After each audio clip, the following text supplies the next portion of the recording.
like that, the more it shows you. And if you go to the side, then it's like, I better look. Eyeballs on screen at all times. Social media.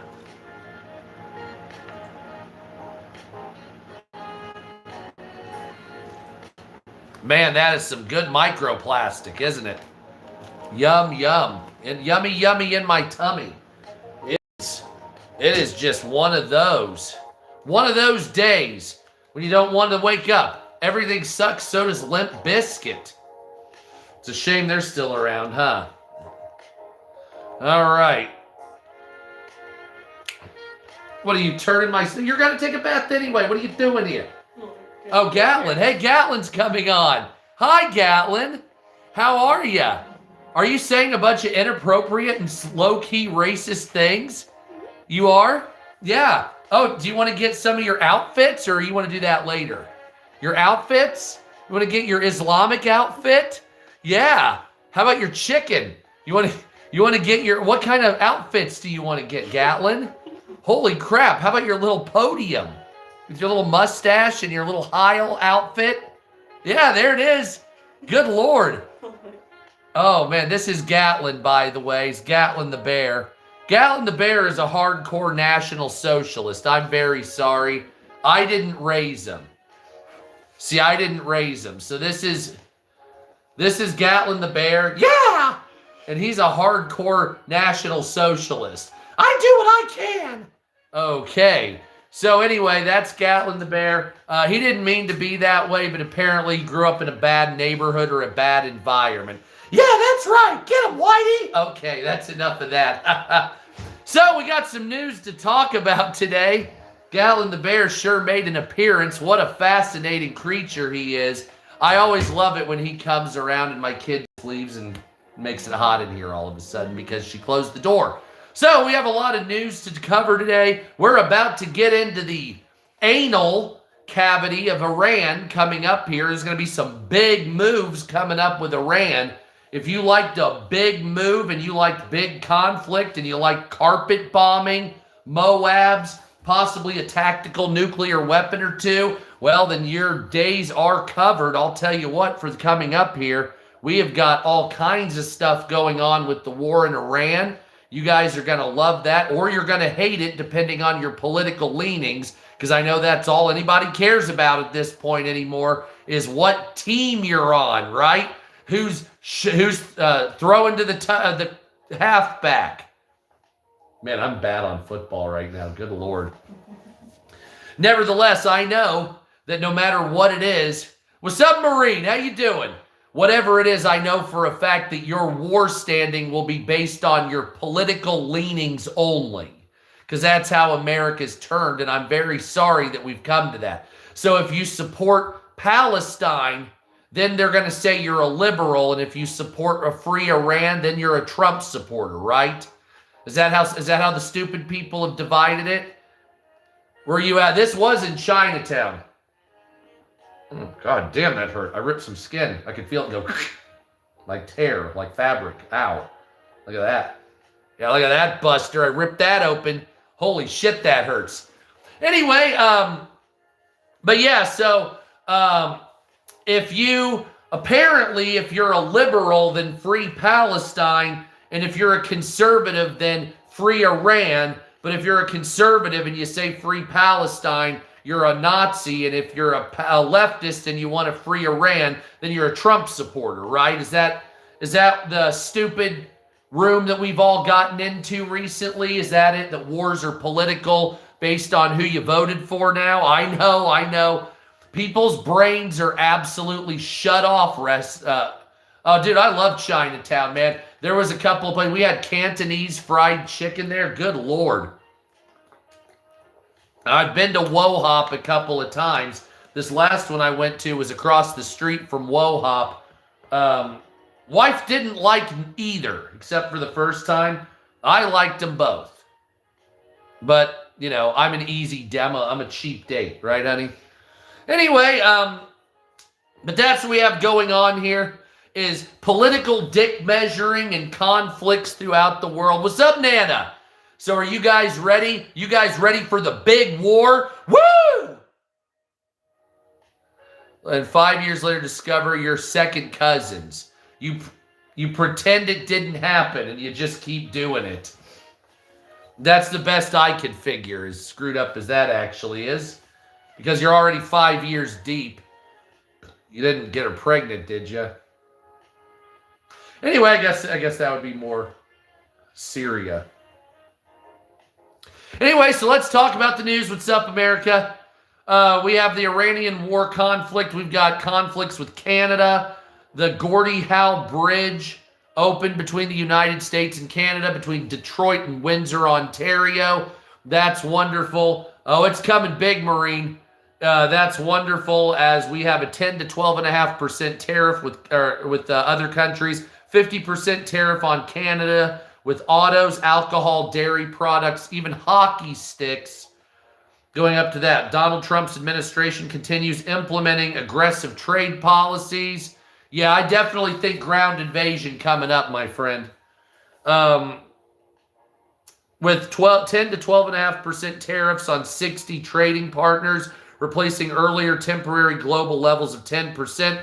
Canada faces a 50% tariff on all the stuff I just mentioned, as well as the Gordie Howe International Bridge linking Michigan to Ontario being open today among trade tensions. Hey, what's up, Gary? How you doing? With the United States and Canada. Canadian officials came to open the bridge. The United States did not send representatives, highlighting trade disputes between the United States and Canada, which is absolutely unfortunate. We also have a parasitic screaming diarrhea disease that is starting to spread throughout the country. It started with Taco Bell lettuce. 4,100 people were sickened in Michigan. Now the screaming diarrhea disease. What's up, Jennifer? Hell yes. Now the screaming diarrhea sickness is spreading throughout the United States. 41 states have screaming diarrhea, with approximately 11,000 cases of screaming diarrhea. Now, if you want to know why it's called screaming diarrhea, it's because you cramp so much that it's painful. And of course, you shit 30 times in an afternoon. And so your butthole hurts so much that it's going to make you scream, hence the term screaming diarrhea. So that's what we have going on here. Screaming diarrhea, or cyclosporaceus, cyclosoraceus. So cyclosoraceus outbreak is linked to produce. Some said was lettuce. It depends. Depends on which tariffs.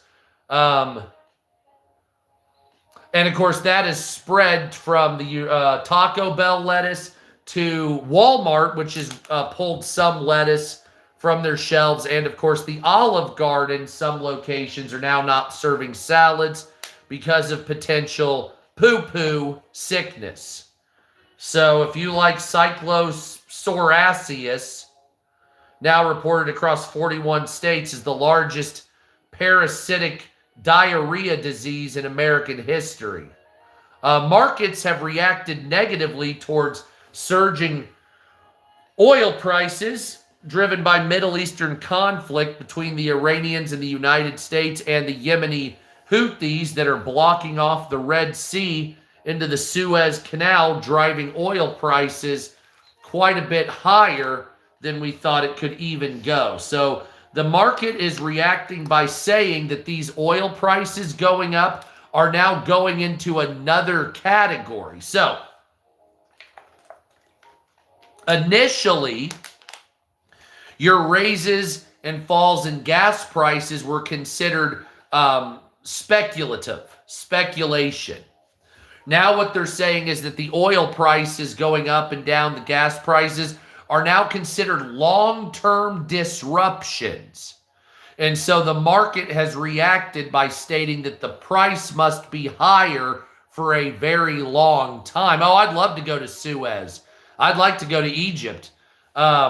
Saying that the prices for oil, gas, Brent crude, WFI, whatever it's called, crude, I can't remember the exact acronym, will stay high by market standards on purpose. So even if the conflict starts to wane down, the prices will continue because of, quote, long-term disruptions. Now, the long-term disruptions that we're talking about come from blown-up oil fields throughout the Middle East and Gulf region, of course, and also disruptions in supply lines, pipelines, etc., etc. The United States' oil reserves are the lowest they've been since right after World War II, give or take, and it looks like it's not going to be getting any better as our refining capabilities are going at the highest possible level. Now, does that mean that we are going to lose against Iran? Because that's the leftist. So the conservative talking point is that we beat Iran already. The liberal talking point is that America is going to get slaughtered by the Iranians. Neither of those things are true. So the Iranian government can't fight us. A ground invasion will take longer than we want. The United States could easily blast Iran. We tried to negotiate, it didn't work. Are they going to invade? Probably. There's going to be boots on the ground at some point in particular against Iran. I don't know what that will be or what it will look like. As of right now, we have B-1 bombers in the area. We have KC-135 tankers. We have B-2 bombers. We have F-35s, F-22s, F-18, 16s, F-15s. Oh, I am happy right now. I'm not happy because I have to be stuck in Indiana. Once my kid's out of high school and I can get the fuck out of here, I'll feel a little better. If you lived in Indiana, you'd want to bash your head against a brick wall for the better part of 24 hours a day. And that's why. So once I get out here...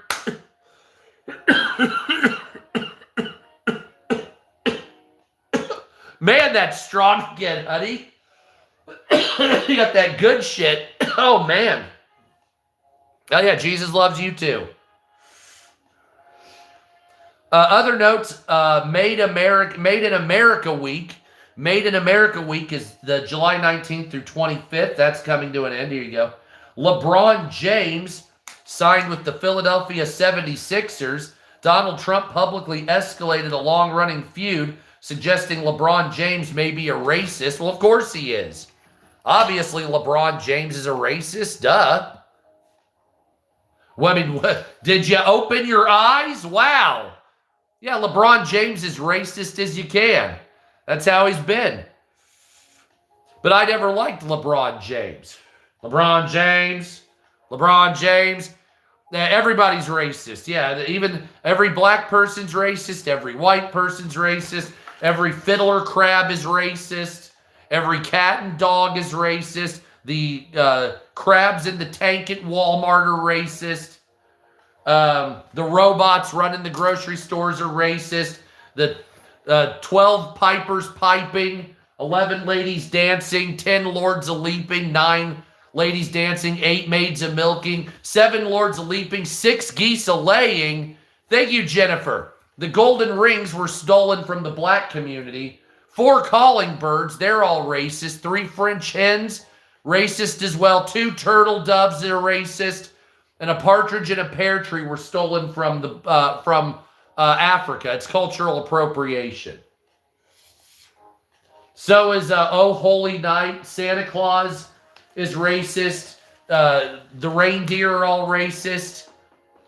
I'm sure shamrocks are racist. Easter bunny's racist. Fireworks are racist. Kwanzaa's racist somehow. Hanukkah's racist. Christmas presents are racist. Candy canes are racist. Stars on the tree, the different color lights, that's appropriation. You use clear lights only, white boy. That type of shit, yeah. I know. This Mayo monkey right here uses color lights. Ha ha. Fuck the Smithsonian. Anyway, let's continue. Thank you, Empire. Hell yes. Weather and local stories include storms and heat in parts of the Midwest, ongoing ice operations in various states. Well, how does that weather? The AI told me that ice operations are weather. See, this is why I don't like AI either. Anyway, let's focus on Donald Trump news. See if you guys think that's fun. I know all of you just love Donald Trump. You're all putting your hands down his pants. So, Trump is heavily focused on the Iran conflict, with the United States conducting nightly precision strikes for a 13th night in a row around July 23rd. So we're going to do another 14th night tonight. He's issued repeated threats of a massive attack or major military punishment, particularly after the Houthis. So we're going to be blowing them up soon. Diplomacy and trade, the U.S.-Saudi nuclear energy deal is signed, but quickly complicated by Trump's linking further progress of Saudi's recognition of Israel via the Abraham Accords. He continued pushing tariffs, interest rate pressure on the Federal Reserve, and domestic priorities like border security and manufacturing. That's Donald Trump news today. So, do you like Trump or do you dislike Trump? And don't talk shit to me. Say if you just like him or not, right? I'm not, well, I don't give a shit about me. So, I'm not here. I'm reading the news. So, if you have some straw man or whatever the fuck, get out of here and don't come back. But do you like Trump? You hate him? You think he's good, bad, ugly? Does he fart in his pants? You tell me. Right? I don't really give a shit one way or another. 200 years from now, nobody will even remember anybody. So, Nana, political commentary has framed the Iranian engagement as risking a prolonged foreign war with economic costs rising above, with oil going above $100 a barrel for the first time in months and staying at over $100 a barrel as long as the Iran conflict continues. The central story in the world is the Iranian conflict. The U.S. Central Command has carried out nearly two full weeks of consecutive nighttime airstrikes targeting the Iranian military capabilities, command centers, missile sites, naval assets, etc. Iranian officials reported casualties from the U.S. strike, calling them in the dozens. The Americans say it's in the thousands. Iran has retaliated with missiles and drones targeting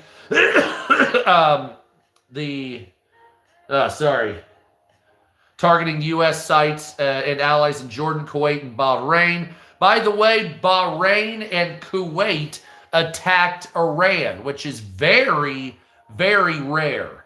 So they were doing that in retaliation. I had never in my life, up until the Iraq 1 war and 2 wars, have seen Bahrain and Kuwait attack anyone. So mostly yes. The Houthis in Yemen, the allied proxy of Iran, attacked Saudi Arabian oil tankers in the Red Sea. Talked about that, threatened shipping restrictions, trying to cut off the Suez Canal, of course. Straits of Hormuz remains under severe pressure, contributing to oil spikes and higher shipping costs. What's up, America? How you doing? And so if the Straits of Hormuz continues to be blocked along with the Gulf of Aden going into the Suez Canal, that's going to be a very big problem for the cost of oil. Not for us necessarily, even though we're paying more because of our own usage for our military.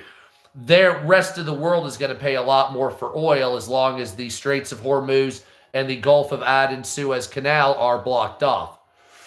Because countries like China, Western Europe, Eastern Europe, Mediterranean, North Africa, Southeast Asia, get, what do you want to call that? Oil from Iran. Also, they used to refine oil in Iran coming from Venezuela, but we blew up them. And so Iran's not doing any refining for Venezuela because they're blown up, sir. So they're not going to be doing anything at all, which is unfortunate for them. But they had a big earthquake, so we probably need to help out. Hell yeah, thank you, my friend. I went to grad school and I have degrees and things, but I only break them out if people are dicks, which I've had to do a couple of times. Anyway, negotiations between Qatar and Pakistan have been discussed with Iran with little progress. Neither side is backing down. Regional spillover includes impacts on Gulf infrastructure and energy markets, and analysts note high costs, tens of billions of dollars, and risk of a wider escalation. The escalation in the region is already coming because we have Kuwait and Bahrain that are attacking Iran in retaliation, and Saudi Arabian oil tankers are being attacked by the Yemeni Houthis, which are a proxy state of the terrorist state of Iran, which also props up Hezbollah, gives arms to Al-Shabaab and Boko Haram, which they need to be stopped absolutely immediately because they're a bunch of murdering rapist Islamic fundamentalists. Not necessarily in that order. Now, mutual long-range strikes between Ukraine and Russia are intensifying. Russia's launching ballistic missiles and drones at Kiev, attacking their defense industry, killing at least 10 people, while Russians also have attacked other Ukrainian cities. Ukraine, however, has responded with drone strikes on commercial Russian targets, including Wildeberry's warehouse, which is the Amazon in Russia, St. Petersburg, Tver, Crimea, causing large fires and bringing the war closer to average Russians. 21 Russians were killed in their territory as opposed to 10 Ukrainians killed in their territory. A Romanian F-16 shot down a Russian drone that entered Romanian airspace, whether accidentally or on purpose is irrelevant. Ukraine President Volodymyr Zelensky continues managing domestic policy fallout from earlier dismissals of corrupt defense officials that were basically stealing American money, and diplomatic contacts, including U.S.-Russia talks, continue without major breakthrough as the war continues on into a fourth. Is it more than a fourth year now? As the quagmire between Ukraine and Russia grinds up anywhere between 800 and 2,000 people a day being killed. So Russia reported 1,450 dead yesterday. The Ukrainians probably lost 500 to 600, depending on who you ask. And so you're looking at a loss there of about 2,100 men in a single day. Last week, the Russians alone lost 7,480 men in a single week. The Ukrainians probably lost about half that number, making a week loss of 10,000 or more casualties on the Eastern Front, which is about right from what we're seeing here, but the numbers are clearly ramping up. It's getting absolutely sickening over there, and I feel sorry for that region. As so many people have died, it's becoming a large-scale Stalingrad, isn't it? Good God Almighty. The Russians will never make a breakthrough as long as no shit, my friend.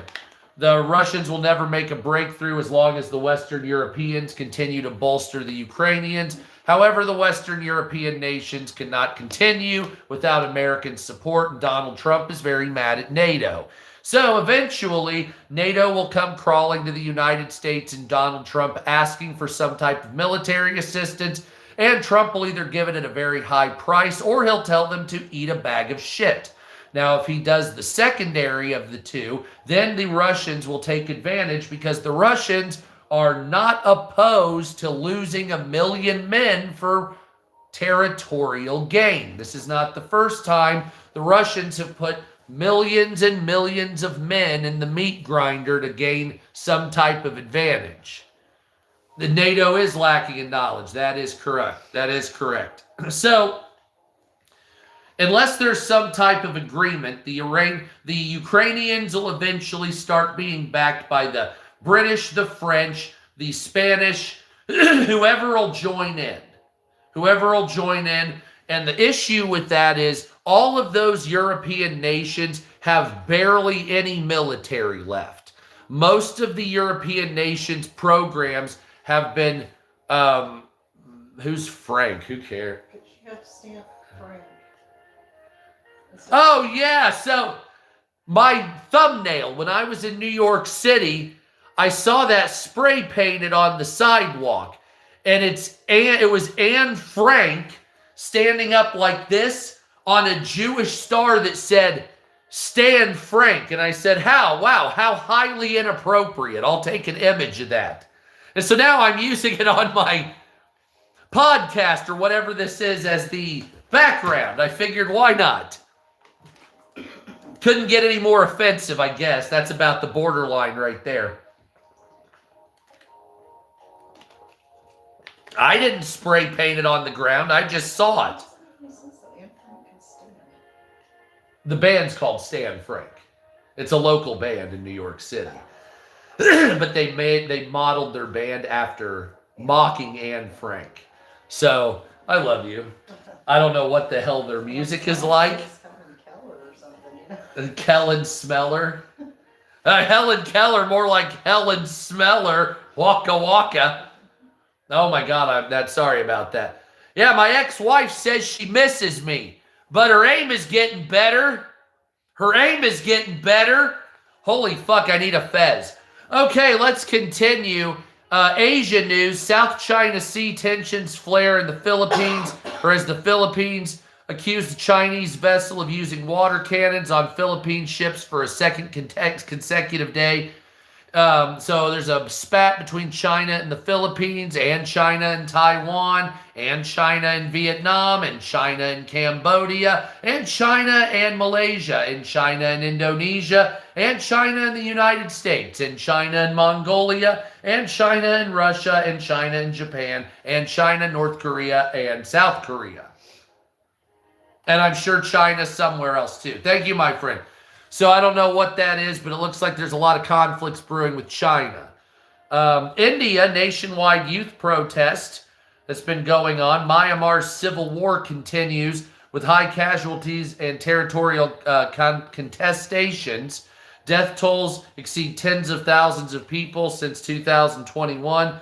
Other notes include ASEAN nations call for safe Hormuz transit, and various domestic and political business stories in South Korea, Singapore, and elsewhere throughout Asia. Lots of money going to and fro Singapore, which is a great nation, also with the #1 passport.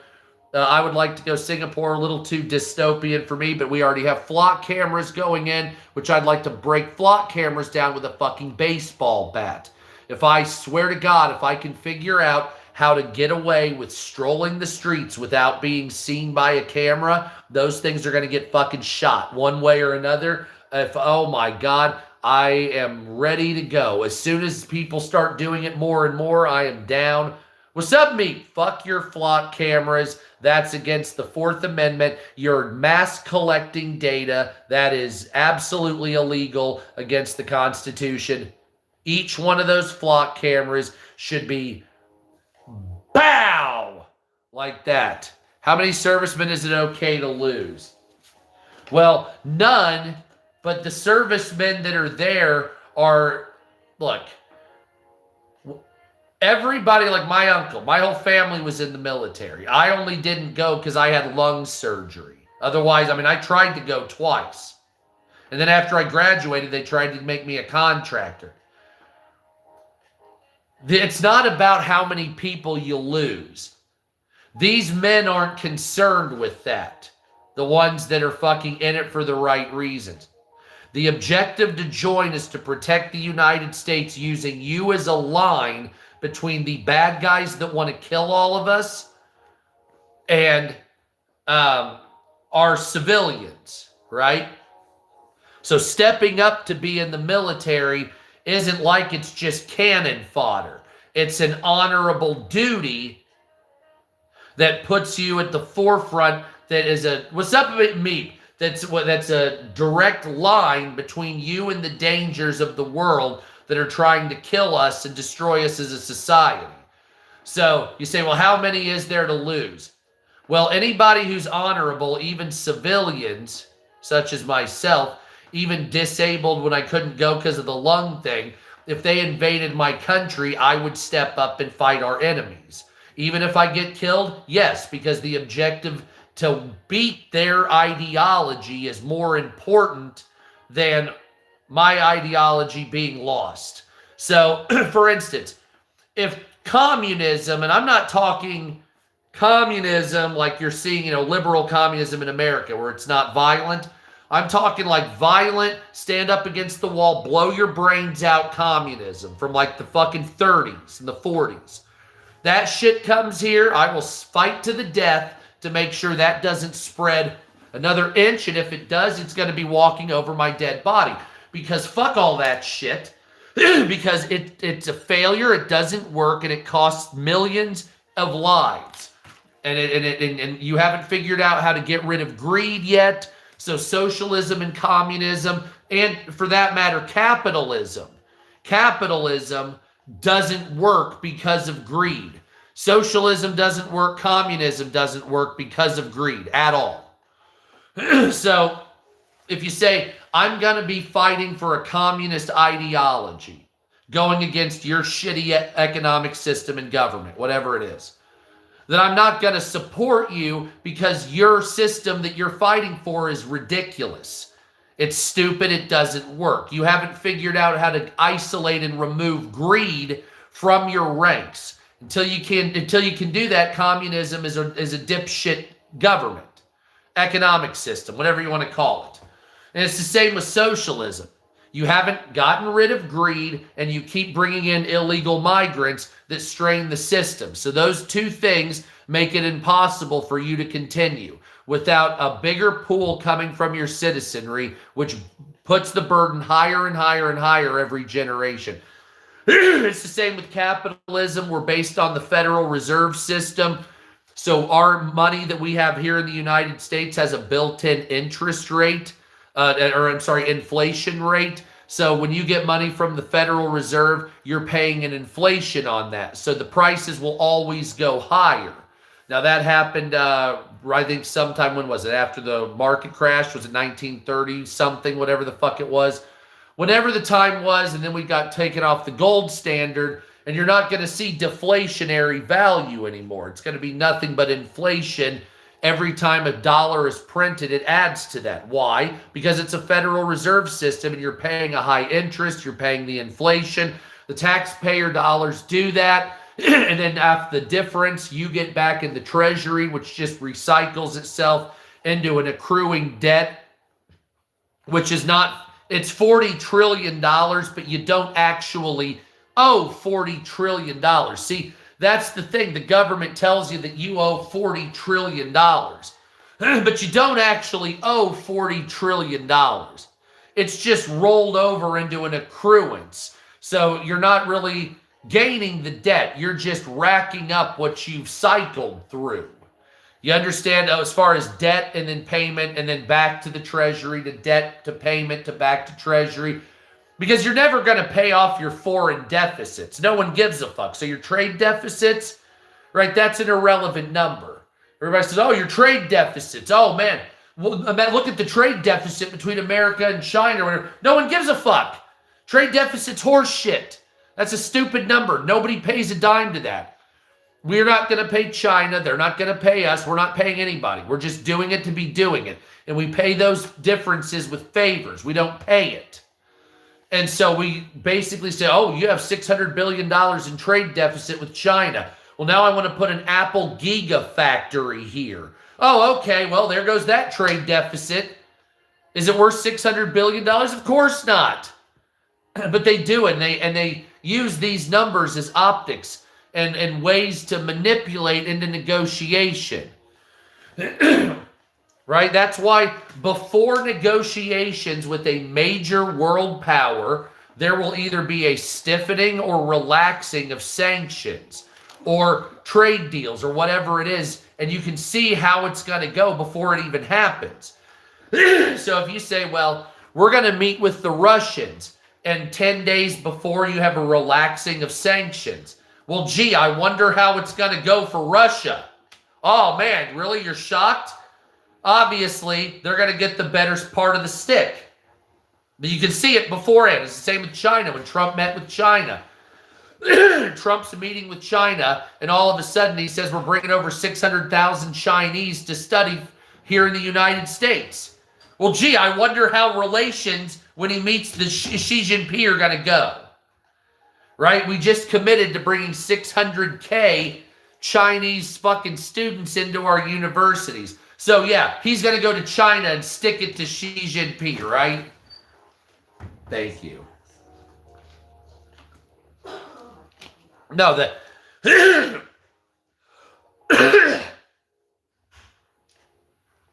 trade negotiation world, the negotiating world right now that we have between warring parties or adversary parties is very easy to read.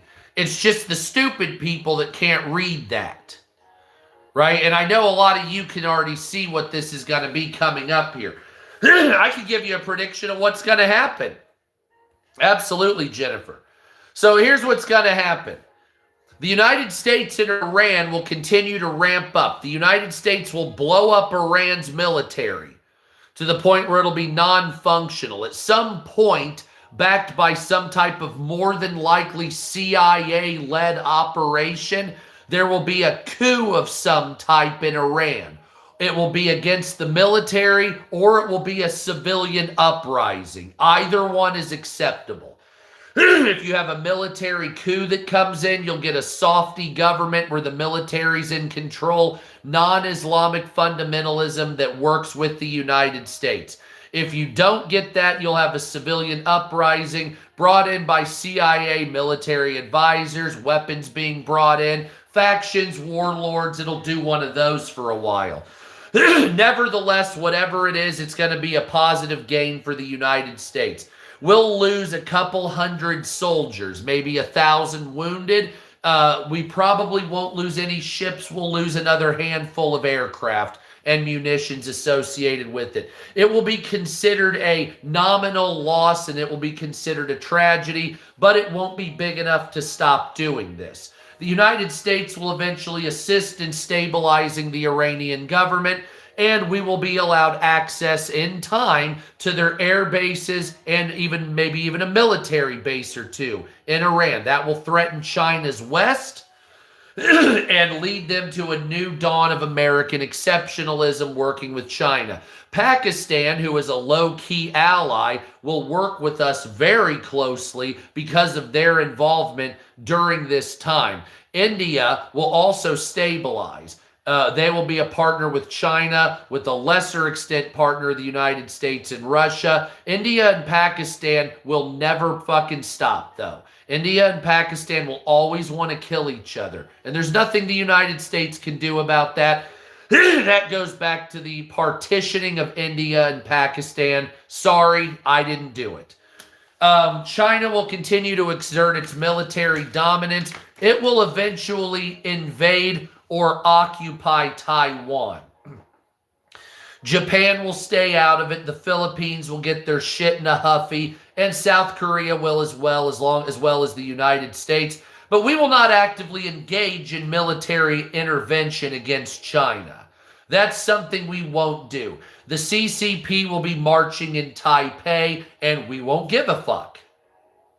Oh, we'll make a stink about it. We'll move our factories out. We may even sanction China here and there. But in the end, we're not going to be fighting for them. They will fight valiantly. Most of them will surrender, and we'll see it as an absolute loss that we simply weren't prepared for. When the actual realities is that our munitions will be so depleted from fighting Iran, we couldn't go there and mount up any type of defense against China. We could stop China from invading. We could stop them if we made all of our forces and we abandoned Iran and all this other stuff. But even then, we wouldn't be able to actually stop them. It would be like it would be a fucking shooting fish in a barrel back and forth. Right? It would be heavy, huge casualties. And the United States, frankly, is not trying to get into that type of conflict with a nation like China. The United States sees China as an upcoming equal as far as technology, AI, integration. And it looks like the only way to stop it will be an initial integration between China and the United States' technological assets. Now, that'll come obviously during a liberal president, Congress, and Senate because the conservatives would never buy into anything. The European Union will continue to lose power and prominence. There will be a nationalist uprising or attempted nationalist uprisings, little bits here and there, never a big thing across Europe. It's too late, though. The European governments are swayed too far to the left. The average person will never gain their country back. And most Western European nations, within 2 to 3 generations, will fall almost completely and explicitly to Islam. That's what it will be. The French and the British and the Danish and Norwegians and all them, they'll still have a semblance in the government, but they'll have no control over their own nation. You may even see a first Muslim or two prime minister of Norway, Denmark, maybe even France or England at some point. And you'll say, how did it come to this? Is it about race? And it's like, no, it's about a soft political capitulation to Islam. A soft political capitulation to Islam. And that's what you're going to see from Greece all the way to the United Kingdom, from the Polish border all the way down to Portugal. And there's nothing you can do about it. At this point, it is too far. Unless you take up 7 million people and deport them back to their countries, mostly Syria, Algeria, Tunisia, Egypt, Afghanistan. Unless you're willing to do that, it'll never stop. And you're not willing to do it because you call it racist. You call it racist to deport people that came to take your nation over. Now, did they do it militarily? No, they did it without firing a shot because they knew that if all the Europeans got together, there would be fucking gas chambers again. So they decided to do it by calling you a racist. If you don't like a Muslim mayor from Syria that may have been an ISIS bride, then you're a racist. If your daughter gets raped on the streets of Liverpool and you fight back, you're a racist. It was cultural. It's okay. Take the rape. Don't go out as a father and kill him. No, take the rape. And you say, well, I don't feel like doing that. I think you're a bunch of pieces of shit if you allow that sort of thing. Oh, no, there's your racism again. See, the objective is that you don't have any power or say so. And why is that? And because it comes from a misguided notion, mostly liberals, but some conservatives, a misguided notion that tolerance equals friendship. Tolerance equals friendship. And it doesn't matter what it is. It's the same with the Native Americans, with the white people that were coming to their nations. Tolerance does not equal friendship, okay? So when the colonizers were taking over North America and all this, did friendship and tolerance equal the Europeans not taking over America? No, tolerance didn't do that, did it? Friendship didn't stop that, did it? No, of course not. So now let's look at it the other way. If you bring in a bunch of Muslims and they hate you, but you're tolerant, does that lead to friendship and peace? Absolutely not. The same way it didn't work for the Native Americans is the same way it didn't work for the Europeans when they brought in Islam. And it's going to be the same way for anything like that. Because people are not driven by tolerance and niceties for respect and power. The world, like you personally, me personally, I give better. So like if somebody's nice to me, I will treat them better. If somebody's nice to me, I will be better and do nice things and go above and beyond for the nice person. And I'll tell the mean person to fuck himself. But that's not how it works in negotiation in world politics. It's very Machiavellian when it comes to world politics. I mean, if you've ever read The Prince, it's very dead on with how these assholes act. You say, well, why would you act like that? Because it's a show of power, optics. It's dick measuring. That's what these people do. It's bravado. It's chest puffing for gain. Let me see later. It's being sly and slick so that your people are protected over another one, even at the expense of their people. So if you say, I'm the American president, and if 1,000 people or mine are going to die, but it'll stop if I kill 2,000 of yours, then they'll kill 2,000 of yours. And you look at it in a logical way. You look at it and say, well, 2,000 people dead versus 1,000 people. I would rather have the 2,000 people alive or just nobody dead at all, right? That's what you would say. But that's not how it works. It works on my people or more, basically your life is cheaper than my people's. And we can negotiate one way or another, and you can stand up this, that, or the other. But in the end, that's what the dominating message is. And so you can either support me and my people one way or another, or you can get bent, is what they say. And that's what it is with American politics. That's what it is with China. That's what it is with all politics. Now, is it right? No, of course not. Here you go. Is it right to act like that? Is it right to be a dick like that? And to treat people like shit like that? And to bowl over another nation so that you can get lithium for electric batteries? So take out somebody's entire culture and occupy their capital city so you can have a W and a 2% reduction in cost? No, of course it's not right. But do they do it? Of course. They do it constantly, and they're never going to stop doing it. Because once again, human greed. And it's about legacy. It's about money making. It's about gain and showing what you're all about as a leader. Optics, optics, optics. That's all it is. And that's how it is with politics here in the United States. When you have the Democrats posturing or the Republicans posturing, saying that they're going to do this or that, and they're not going to do any of that. They just tell you that so that you'll vote for them. It's optics. Oh, the president's going to give us a stimulus check. I took this picture when I was there last a couple of months ago. What, a month ago? Yeah, we were in New York like a month ago. I was in New York City a month ago, so I got these pictures. So, like when Donald Trump told you a stimulus check was coming, we all believed him. Stimulus check's not coming. Fucking lied to us. Epstein files. We're going to get arrests, aren't we? No, you're not. You're going to get about 10% of what he promised you. What about Obama? You're going to get about 10% of what he promised you. The only thing you got from Obama was an Obama phone.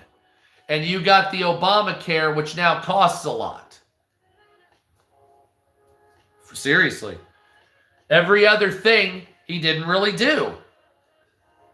And it's the same with Trump. And you don't want to know why? Because the president doesn't have the power you think. Everybody thinks the president's this omnipotent God figure that'll just wave a wand and you're going to get free food in the fridge. Right? That's not how it works. The president doesn't have the power. At this point, the president is the figurehead. The Supreme Court and the court system in America is the domineering factor for everything. There's not three branches of equal government anymore. You might think there are, but that's a stupid belief. So you have the president, or you have the executive, which is the figurehead. That's the guy that's going to say and do whatever you want. Right? That's your yes man, the president. That's America's mouthpiece. They can order strikes for the military. They can order this, that, or the other. But they can't really do very much with social or domestic policy.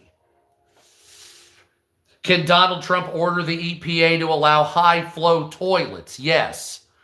And those are like micro things he can do. But can Donald Trump lower taxes personally 50%? No. Can Donald Trump order prices to come down for cars? No. Can Donald Trump say, hey, lower prices or we'll fuck with you? No, he can threaten all he wants, but it's not going to do anything. He's basically a figurehead in some cases. So then you have the legislative, which is your Senate and your Congress, and all they do is jerk each other off for terms to stay as long as possible, and lobbyists. So lobbyists tell them how to vote. It doesn't matter what you vote for. So whichever senator and congressman you vote for, it's irrelevant. So whether you vote for a Democrat or Republican, it doesn't even matter. Because the lobbyist will come to it. So if you're in southern Indiana and a Democrat wins, the lobbyist from the drug company will go to the Democrat. So then you say, well, now the next term we voted a Republican in. That same lobbyist is going to go to the Republican and do the same shit. It doesn't matter. It's irrelevant. It doesn't matter. And no matter how much you bitch, moan, or complain, no matter how much you call their office, send letters, they're not going to listen. They're not even there.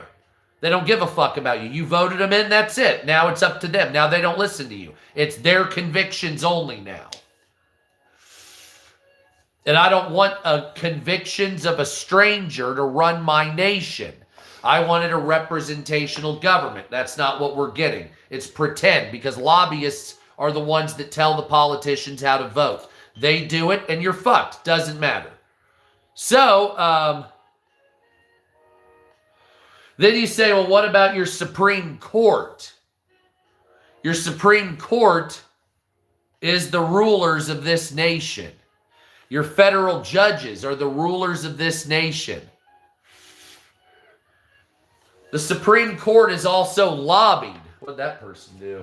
Sitting here talking shit to everybody in your room, and they finally called you a moron, so it's like, okay, I'm done with you. They're talking shit to everybody? Well, fuck you, asshole. Fucking dickhead. Yeah, get out of my live stream if you're going to be an asshole. They were an Obama lover. Oh, they're an Obama lover. Yeah, Obama didn't do shit. Just like Bush didn't do shit. I don't want to hear you. Oh, you hurt my sensibilities. Good for you. Yay me. I'm glad I did. Obama was worthless. All right? The only thing he achieved was being the first black president and attempting universal health care. Other than that, abject failure. Same with George W. Bush. He was a thief. George W. Bush was a thief. He stole the treasury at the end of his second term. His father was a warmonger. Clinton was a philanderer and a fucking sellout to China. I mean, what do you want from me? Trump might have been a pedophile. Who knows? Right? There's a lot going on there. That's funny, Jennifer. She said the Obama phones suck. The Obama phones did suck. Yeah. Biden was a fucking basket case. He shouldn't have been anywhere outside of a shuffleboard court. They brought him in because he was the Obama shill. And that's what it was. Because they were still one of those people, I'd like to have Obama forever. Well, Obama, the thing is about Obama is you like him because he was cool. You don't like him because he was good. He was cool. There's a difference. Obama was like Anthony Bourdain of politics. So there's a difference between being effective and being slick and being like likable, right? So if you say, well, Anthony Bourdain, right? One of my favorite celebrities, basically. God rest his fucking soul. Anthony Bourdain, one of my favorite celebrities. At the same time, he had been out of the kitchen for years. He was traveling the world. I would trust Anthony Bourdain to make a good meal for me. But I wouldn't trust Anthony Bourdain to make the best meal for me. Because some of the chefs that he was around that were still practicing, that were invented, were gotta be, come on, right? And so while he's good, he's not great. Could he open a restaurant? Of course. Absolutely. But would he get a Michelin star? I don't know. You know what I'm saying? He sat down with Obama And that's what made Obama cool also. Because you had Obama and Anthony Bourdain. So Obama seemed worldly. But the problem is he didn't care and was a racist. And you say, well, no, a black person can't be racist. Yes, they can, and they do. And we can't move forward as a society until we can all agree that everybody can be racist and an asshole. So if you say, well, person of color, you can't be racist. Yes, you can. Everybody can. Shut the fuck up. It's 2026. Do better. It's because you want to be able to get away with being an asshole. Making fun of white people because of their skin color, Asian people, or whatever it is. And then getting a free pass saying I can't be racist. Of course you can. Same way a white person can be racist. It's the exact same way. And I'm not going to have any stupid person come at me and say, I'm not educated, I don't know history. Oh, of course I know history. I went to grad school. I have a degree in anthropology. Went to grad school for nonprofit management.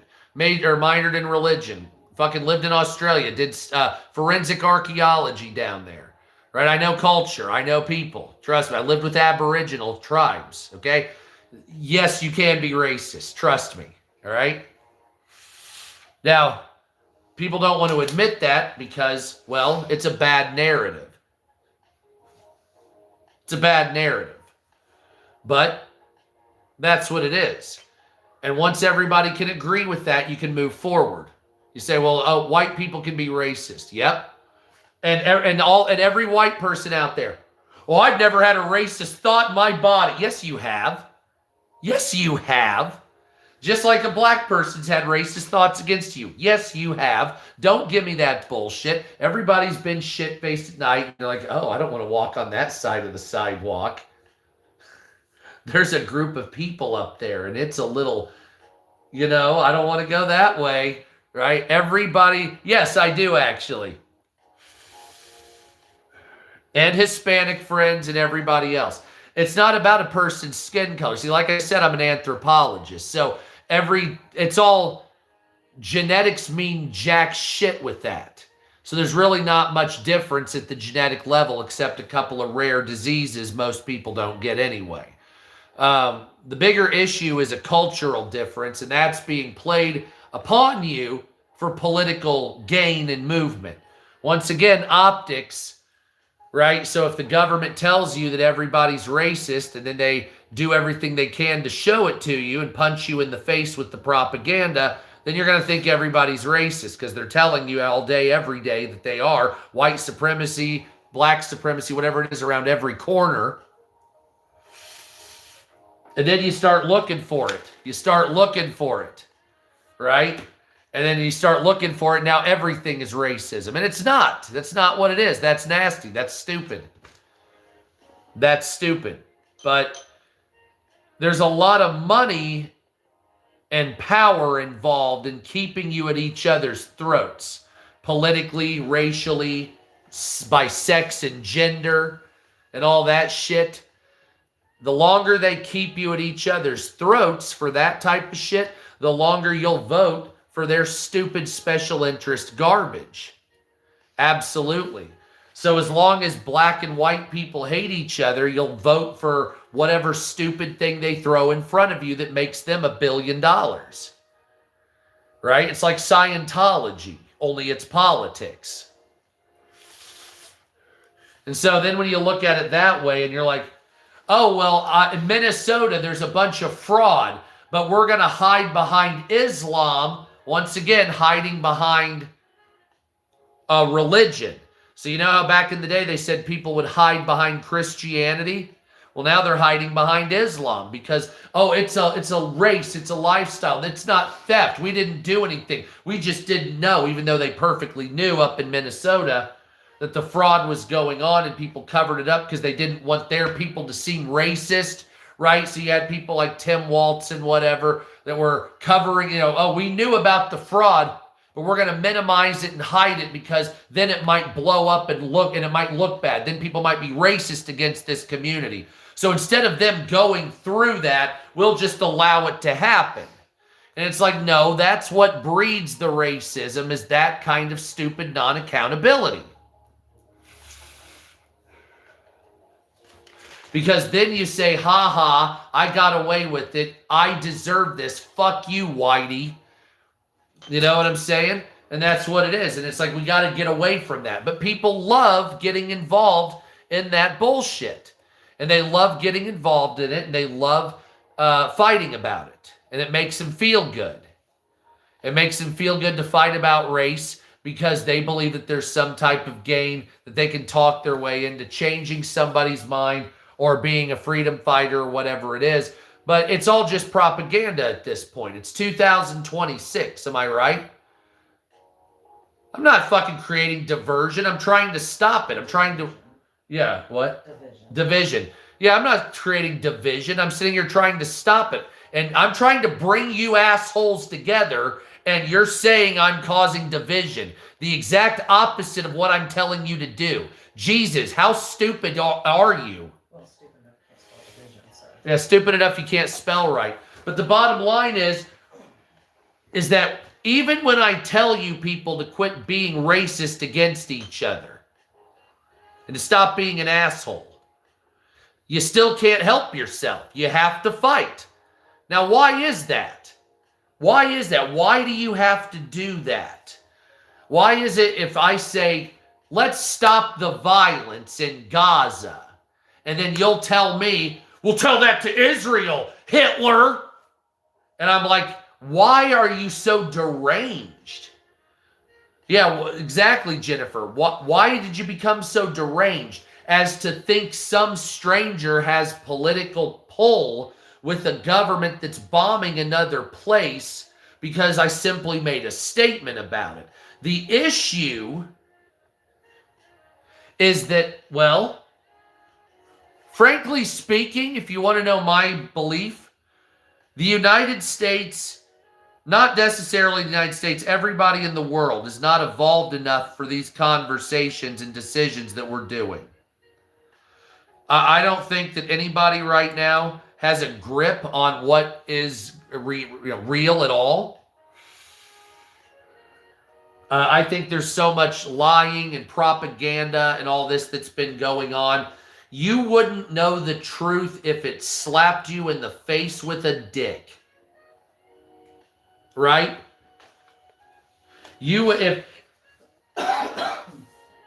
Like they're disclosing things about aliens and you're just looking the other way. They're not arresting people on the Epstein files and it's starting to fizzle out and you're not talking about it. So there's so much to talk about with this. And it's like, why are you not outraged at the right areas? I guess that's what I'm getting at here. All right? So it's not about race or whatever. I'm trying to get to the point. There's child molesters that are out there in the government and billionaires that are involved in the Epstein files that you're just allowing to slide. There's a lot of accountability that needs to be held in that direction. There's a lot of greed that's taking place. There's a lot of rules being broken. How much insider trading is going on in the government? What about the lobbyists, term limits? How about Trump making billions of dollars on cryptocurrency? Does any of this seem shady to you? Trump with the South Korean deal where he promoted him on Truth Social after he made millions of dollars. I mean, it's all fucked up, okay? And I know other presidents have been like this. But it goes so deep. And instead of tackling those issues, you want to fight about gender or race or misgendering or misnomers or strawmans or whatever stupid, dumbass shit that you fucking argue with each other. I watch TikTok live streams. I know how horrible it is over there. No, sorry, that's a non sequitur. That's a non sequitur. It's a non sequitur. And you hear people acting like this, and it's like, Jesus Christ. What the fuck? You're like going off on fucking 100 level political science terms, and you think you're a fucking expert. Oh my God. Oh my holy Christ. And I have to sit here and listen to this crap. Some 21-year-old that got into college, that just passed his first year of political science. He's heading into poli-sci 221, and he thinks he's God's gift to man because he fucked his first Asian girl in his class to prove he wasn't racist. Hey, guess what, Ken? You can still be racist and fuck an Asian girl. Nevertheless, this is basically where we're at here when it comes to these people that are fucking political mouthpieces that you see. Most of them for the left because the girl they're currently with are leftists until he gets his heart broken and his pet dies. Then all of a sudden he becomes a rugged environmentalist and then turns conservative when he realizes he needs a gun to defend himself against an elk that's charging. Is that about right or is that too much? Anyway, it's not for nothing. It's okay. It's not for nothing. It's okay. It's just, at some point, you realize that there's the ideology that you have. Look, how do I put it? Everybody starts out as a liberal, okay? Everybody starts out as a liberal before you become a paladin at some point. It's just a walk of life. You grow up, you fucking get to be a teenager, you're an angsty teen, you fucking have been cheated on, lied to, the system's not working, you get your piece of paper so you find out you can work a 50 to 60 a week job somewhere barely surviving. You can either join the military and put your life on the line, or you can go to college. So if you're brave, you go to the military, or if you're not physically fucked up like I was. And if you have a second choice or you're a brain or whatever it is, then you go to college. So you go to college and you go through that whole thing. You meet the liberal girls, you get the liberal professors, you get your first touch of indigenous culture, you get your first touch of the real world where you might see Chinese or Japanese culture. And you get a wanderlust for it because you're educated, you're in college, you may even date interracially a couple of times, and you may even go live overseas. Fuck, I lived in Australia twice. What the fuck do you want from me? But then you realize that not every single person on their end is as forthcoming as you are. You are a liberal environmentalist and Black Lives Matter and everybody's equal and fuck you if you don't believe it, yada, yada, yada. Then you end up in Tajikistan and you come across somebody that says you're American and you say, yes, I come in peace. And they're like, fuck you. Die, bitch. And you're like, no, I'm here for friendly. And they said, I don't give a fuck. You come near me, I'll fucking stab your... Then you say, what the fuck? What are you talking about? Not everybody's like that, but there are some people like that everywhere you go. And there are people out there, some love you and some hate you. And it doesn't matter. Some people will be friendly to you. Some people will stab you in the back. There's evil people everywhere you go. And this, look, I'm an anthropologist, okay? It's called the friendly native theory, okay? I don't know if they call that anymore. That's the notion from you, the explorer's end, that thank you, Albania. It's the notion from you, the educated, you, the explorer's end, that every native person or tribe or culture that you come across will be friendly and tolerant to you, right? That's what that is. That's not correct, though. That's not how it is. Some will, and some will stab you to death like Magellan in the Philippines, right? Or eat you like Captain Cook. This is what happens in the real world. And so people understand that they're, at some point in their life, unless they've never had a hardship, understand that there's a separation between the utopian liberal society that everybody desires versus the realities of the world that don't quite work the way that you're supposed to look at things, right? And so there's the, how do I put it? There's the fish show mentality, and then there's the reality. Right? So when you're at a fish show, everything's love, bartering, bouncing around the room, light shows, doing good acid, wonderful. Everybody's doing their thing. You're compensated, healthcare is free, blah, blah, blah. But then the realities set in. And then if you don't work, you're going to be homeless. If you don't take care of your kids. And you might grumble about it, pissed at billionaires like I am. But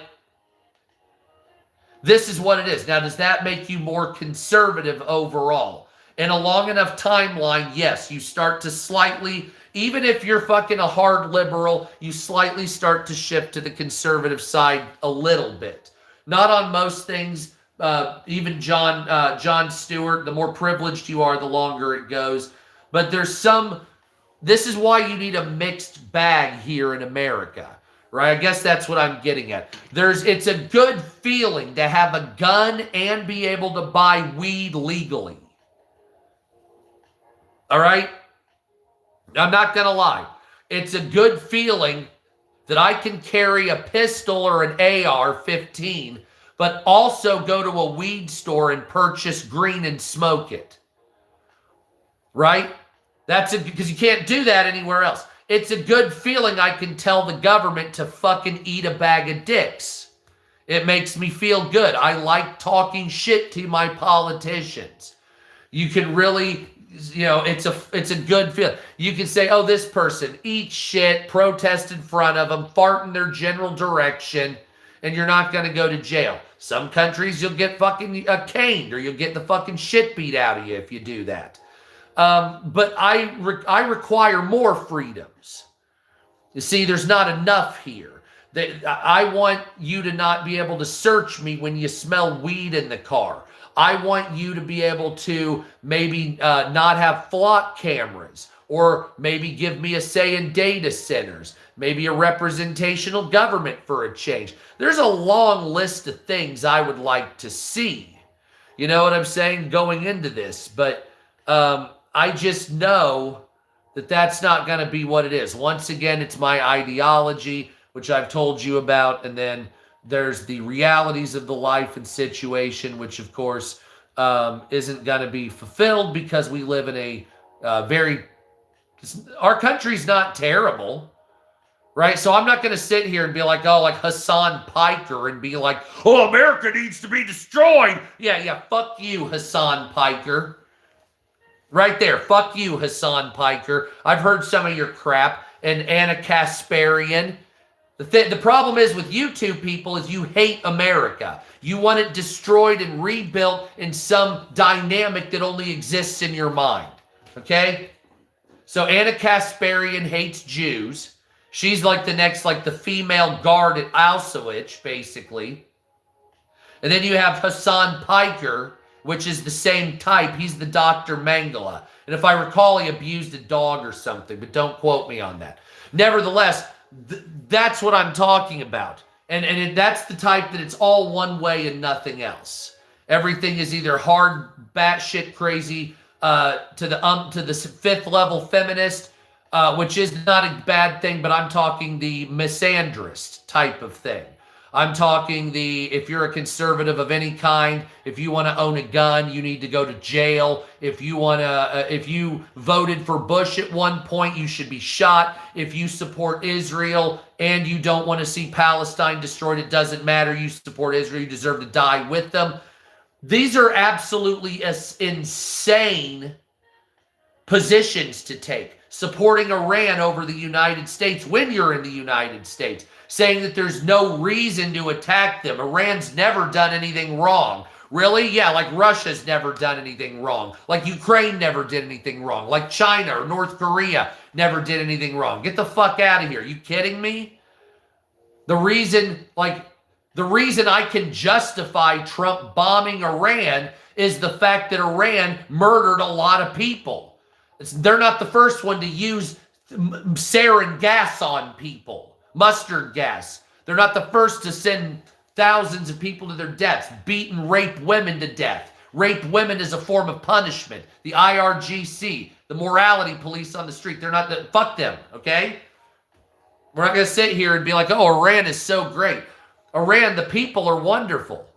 The people of Iran are wonderful. But the Iranians were behind blowing up Marines in Lebanon in the 1990s. See, stupid people don't understand this. Back in the 1990s, there was a Marine barracks in Beirut, Lebanon. Several hundred Marines, or however many, died because the Iranians gave the Hezbollah proxy the weapons to blow us up. You understand that? Semper Fi, damn right. Those Marines died because of Iran. Fuck them. Then it went with the proxy Houthis in Yemen. Those people are starving to death, and you're buying weapons to kill Israel. How fucking stupid. What, are you serious? So instead of feeding the people of Yemen, you're literally letting them starve to death so that you can buy ballistic missiles to blow up Israel. What a derelict government. What a shitty form of leadership. You don't deserve to be running your country because you're buying weapons and you're fucking letting people starve. Well, what about America? Well, at least our people are mainly drug addicts or mentally ill. You're killing kids. You say, well, we're starting to kill it. Fuck you. Right? So that whole Iranian proxy bullshit. You've given weapons to Hamas. You've given weapons to Islamic Jihad, Boko Haram, Al-Shabaab, Al-Nusra. Eat dick, okay? How many thousands, tens of thousands, not just Americans, Canadians, French, British, Israeli, Egyptian, Jordanian, your own fucking people have you murdered because you want to keep this Islamic State regime going of diarrhea? You think it's okay to rape your women? You rape your women for a punishment. What's up, America? So they protest in the streets. You catch them up. What do? You rape them in the prisons? Really? That's what you do? I don't know, man. That right there is a barbaric, beastly form of government that needs to be eradicated faster than Superman folding on laundry day, okay? Absolutely. Fuck that shit. You're raping women as a form of punishment. I'm never going to sit there and say that's good. And then you have the liberals in America and the Western world crying about Iran. But then you say, well, what about feminism, spreading women's equality? I figured that stopping the people that are raping women as a form of punishment would be good for feminism. Apparently not. Apparently you don't give a shit about them. Yeah, Obama did give pallets of cash. Exactly. Hey, if there had not been a ceasefire break, Trump was going to give them $300 billion in investments throughout us in the Gulf states. Not direct cash, but still. The Iranians don't deserve it. Not their government. Civilian government, maybe. Not this shit. Okay? This has been going on for decades. Fuck them. We can get along with Russia. We can get along with China. We can get along with Ukraine. Iran is done. Venezuela was a fuck up. Cuba is a failed state. I mean, I don't know what to tell you. Right? Certain name, like any terrorist thing. The terrorist thing needs to die. Does everybody agree on that? The terrorist thing needs to die. All the terrorist organizations need to just finally be blown up. Can we all agree on that worldwide? Whether it's if you murder civilians and so if you kill civilians on purpose, if you kidnap civilians and children and you traffic people, then you deserve to be blown up, right? Are we doing that? And it's like, well, why not? What about these people? And I know you're a Christian. I'm a Christian too. And you say, well, where's God's vengeance? Where's God's vengeance? Well, what do you think is going to lead up to Armageddon? Right? No, I mean, what would Jesus do? Well, obviously, it would have been the same as what Jesus went through. He would have been executed. Jesus was executed, right? So if Jesus was alive today and went to Riyadh and started speaking his, quote, blasphemy, he'd be executed. So not much has really changed in 2,000 years, has it? If he went to Iran, he'd be executed for speaking blasphemy against the prophet. Which, by the way, is bullshit, because all Islam is a recreation of tribalistic religions from Mecca and Medina, which follow the god Allah from there, after or before that existed before he cleansed the Kaaba, and a plagiarism of Judaism and Christianity with a little bit of Eastern in it. That's all it is. That's all it is. A recovering Catholic. I was raised a Lutheran, unfortunately, so I'm sure something else is probably better. But I like Jesus. All I know is he's a God. He's God, not a God. He's God. So don't really know how it all works. You have God the Father, the Son, and the Holy Spirit. They're all three the same, but different. I'm not even going to try to wrap my head around any of that. I mean, I have a general gist of how it works. You can be in so it's like the same. The easiest you could say it is like being water being a solid, liquid, and a gas at the same time. And that doesn't even fully describe it because it's separate. It's not all the same thing at one time. You see what I'm saying? So it's an odd, so like solid, so like ice, water vapor, and water can be the same thing in three states, but it's still separate. This is like still all at once and separate at the same time. It's a weird situation. I'm sure whatever it is would nuke me absolutely instantly. Yeah, we need peace, but it's not going to happen. And it even says in the Bible, there's a time for war, there's a time for peace, a time for love and hate, death, life, blah, blah, blah. This is one of those times. When Armageddon finally comes, it says that the blood, thank you for the $5, who? Thank you, Rick Rob. It even says in the Bible that the blood will be as high as the horse's bridle. I'm 6'2". That'll be up to my shoulders in blood. And that's like, have you seen the size of the Armageddon or the Megiddo Valley plains? That's a lot of dead people. Holy hell. But these things must come to pass. And it's like, well, I don't want that. I don't want that. That is the order of the day. It's not up to us. It has been foretold to occur. It's going to happen. There's no negotiating. There's no stopping it. There's no pissing it away or talking it away. All we know is we don't know the time. We know what it is. I mean, let's look at the facts for a matter. Look at the visions of the book of Revelation and a primitive individual trying to describe a tank and a helicopter. One was something that stung like a scorpion with the face of a man that flew, that made the noise of a bunch of chariots or whatever. That's called an Apache helicopter. Duh. You ever seen one fly? It looks like a fucking locust, but it's got guys inside of it, right? It sounds like a chariot when it's coming, and it fires missiles. You could call them stingers, maybe. You could call them fires, and it's got the tail, right? It looks like a scorpion, right? Then you have the tanks, the metal beasts that fire flame out of their nostrils, right? That's a tank firing a gun. You know what I mean? So it's a metal beast that fires flames out of its nostrils. So it's a long nose like a tank cylinder that it could look like an elephant's trunk. When it fires, it shoots flame out of its nose. I mean, if I was somebody that was in 41 AD, that's about how I would describe it as well. You know what I'm saying? And that's what I'm looking at. So, and I'm sure there's like an asteroid or a meteor thrown into the sea and one on land that pollutes and contaminates the land. It's fire. I mean, isn't that a nuclear weapon? Right? Nuclear weapon in the sea. The Russians have that nuclear weapon that puts the poison ocean on your land. Hey, what's up, America? How you doing, Chaz? I've been here lately.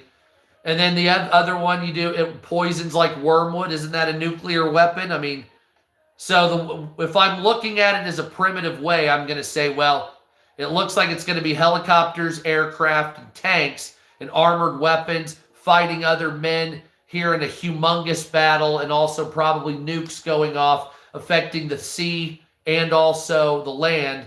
And if you use those Russian Poseidon nuclear tsunami weapons, I could see it killing a third of ocean life. Then, of course, God would come. He's going to judge everybody. So with that, and everybody's going to die. So that tells me that the nuclear holocaust that will occur will be more substantial than we can imagine, meaning that everybody will probably succumb to radiation poisoning at some point because of the Armageddon battle that occurred over dick measuring and religion. That's just what it looks like to me. That's just what it looks like to me. Maybe I'm wrong, but that's what it looks like to me. You know what I'm saying? I've been wrong before. But a lot of people are saying, oh, we're living in the end times. We're living in the end times. Man, we're not even close to how bad that's going to be. Are you kidding me? Like the end times, like we are setting up for the mark of the beast right now. Right? So everybody kept saying, oh, the mark of the beast, it'll be like on your hand or your forehead. Probably at some point. But you didn't have the capabilities for the mark of the beast. You didn't have the capabilities to always be watched constantly everywhere you go, to can't buy and sell without it, for God's word to spread to everybody in the entire world, to hear it first before. You didn't have the capabilities to do that. You didn't even have worldwide live streaming until like 2013, right? I know, I was there live streaming. That was one of the first people to start doing it, weren't we? We were live streaming politics back before Trump was even fucking going into the first term back in the day. And you see, that wasn't possible. The book of Revelations, that stuff coming to pass, it would not even be capable of happening until, now, quantum computing, data centers, this type of shit that we see going on. Oh, what's up, Gatlin? Mm-hmm. How is it? It was much better than the Dove stuff I used. See? Yeah. Oh. Yep. You gotta do soap you want, huh? Made me smell better. Very nice. By the way, I smell like a forest. Go over to my TikTok page, Sup America History, and that's all my TikTok shop. I'm selling Dr. Squatch soap over there, and knives and copper bars and a bunch of other shit. And follow my TikTok page, Sup America 2, and follow this page here on YouTube. Subscribe here. I also have memberships available. I don't really say that too much. But yeah, we're basically waiting for the Iran war to start. By the way, we'll talk about the news now. In the news, Shiloh Hendricks was sentenced to probation, a year probation, $1,000 fine, and some other bullshit I can't remember for saying the N-word in Minnesota. 200 hours of community service for saying the N-word. Also, a teacher in Oregon brought in books that were gender affirming. One called He Is He, another one called She Is She. He presented them to the class. He was told not to do it. He put it in his office. Teacher complained. It went to the 9th Circuit Federal Court in Washington, I believe it is. And he was told that he can't have those books. You can fly a pride flag and a Black Lives Matter flag, but you can't put gender-affirming books in the classroom. Those are not covered by free speech, but the pride and the BLM flag are.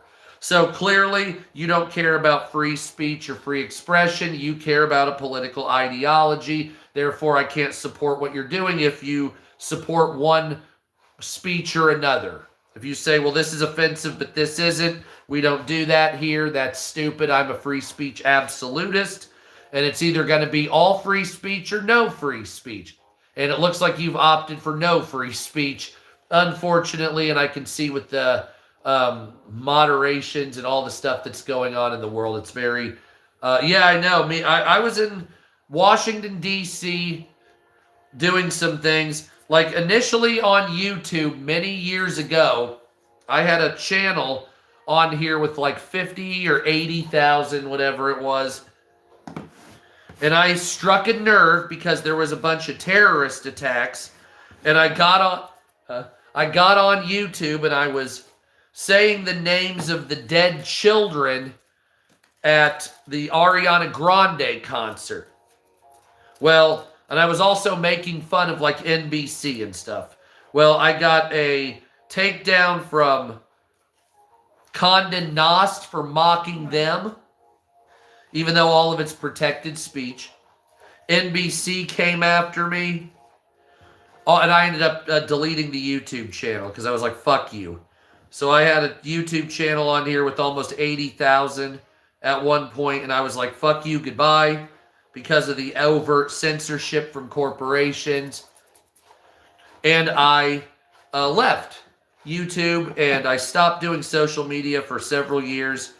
And then I started yelling about Biden's gas prices on TikTok. And then, of course, because I went after Biden, because I wasn't there to go after Trump, because I wasn't on social media at the time, then I was branded some right-wing nationalist, even though I'm mocking Trump now for the gas prices too. So it's like, I don't know, man. People come to their own conclusion because they're retarded. And there's really no question besides that. And I'm sorry that that's the case, that people have mental illness, political OCD, mental illness. It's not my fault. Everybody, like, I'm the same way I've been for a long time. The world changed around me to a weird level that I don't like. Right? I'm just not gonna lie, right? Like, I was never, like, I'm not a racist. I'm not a bigot. I'm just a loud ass that went to grad school that talks about his politics. No one gave a shit about it until Trump came around.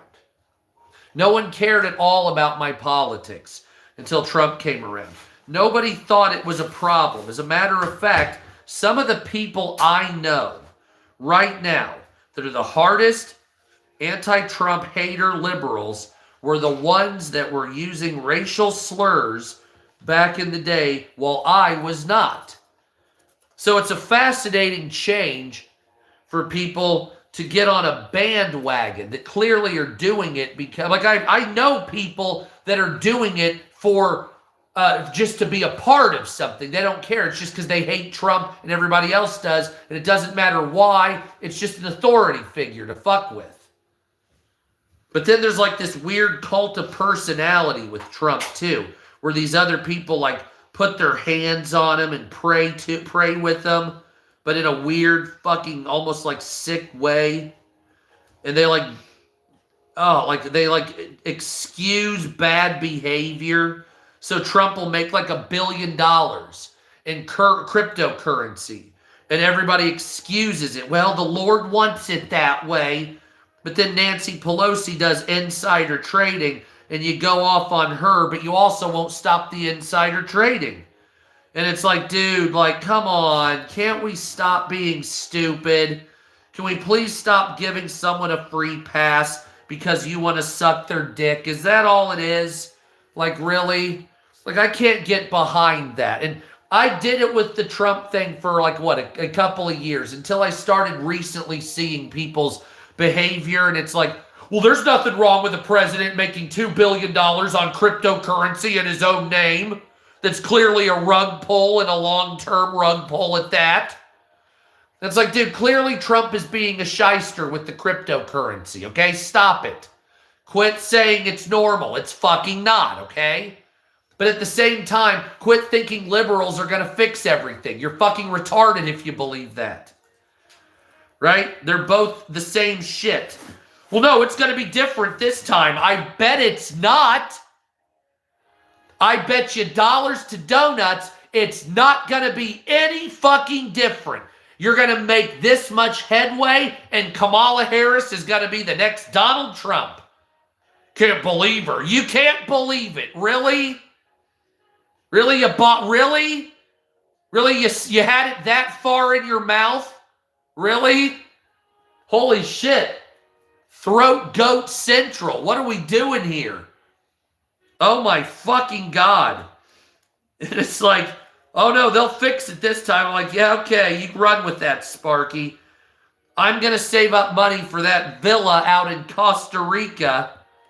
Yes, I know it's Costa Rica. I want to sound like a mafia member. Buying a villa out there in Costa Rica then. Fucking, oh my God, get the tracksuit and shit. Anyway. Yeah. And so while you're out here killing yourselves in a civil war, can I have a drink, baby? I'm going to go try to save some money. Maybe get me a nice little villa down there in Honduras. Learn the king's Spanish. Right? Donde espraudas? Learn how to fucking fire a machine gun properly. Yep. Get a hacienda. A little boat. And a dock. And I'll be one of those families where we have a cemetery out back. Oh, there's Uncle Phil, man. I remember when he died on a jet ski accident. But it was a good enough life to die on a jet ski accident. So think about that. Right? Isn't that what we're doing? Absolutely. Run amok. Oh, sorry about that. Where are my manners? Guess I can't probably do that as much as I'd like.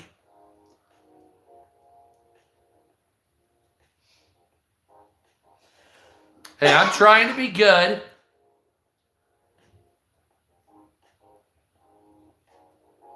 Just trying to get a little bit of weed going. Okay. There it is. Okay, so we're waiting for the hammer to drop and the war to start. Let's go over my government. What? I've only been on here like an hour. In 30 minutes. I was going to say it's been like an hour and a half. And if I go through this, it'll be 2 hours and I can cut it off. It'll be way more than 2 hours. It will not be because I speed run the last half of it because I have OCD and I have to go through it faster because You detail every point. I don't detail every point.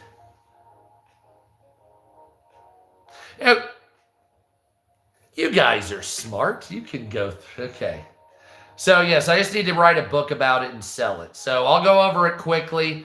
Hold on. Let me change green screens here because I'm feeling saucy. Because YouTube allows you to do that better. Should I put up Will's camper? I won't put up the camper. Because you know what would happen. It would, wouldn't it?